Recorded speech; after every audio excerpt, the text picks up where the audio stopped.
सिद्धिं प्राप्तो यथा ब्रह्म तथाप्नोति निबोध मे समासेनैव कौन्तेय निष्ठा ज्ञानस्य या परा।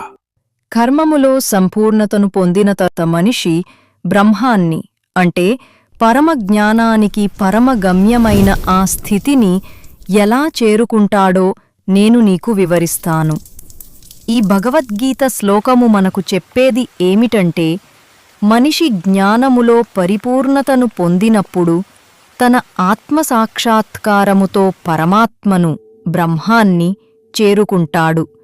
ఈ పరమజ్ఞానం లేదా ఆధ్యాత్మిక సంపూర్ణతను పొందడానికి తన స్వధర్మాన్ని, తనకు తగిన కర్తవ్యాన్ని నిజాయితీగా నిర్వర్తించడం అవసరం.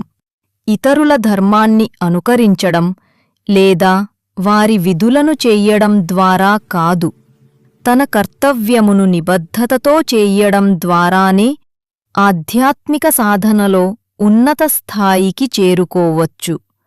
అలాగే ఆత్మసాక్షాత్కారం అనే లక్ష్యంపై నిశ్చలమైన, అచంచలమైన దృష్టి ఉండడం అత్యంత ముఖ్యం అని ఈ శ్లోకము సూచిస్తుంది.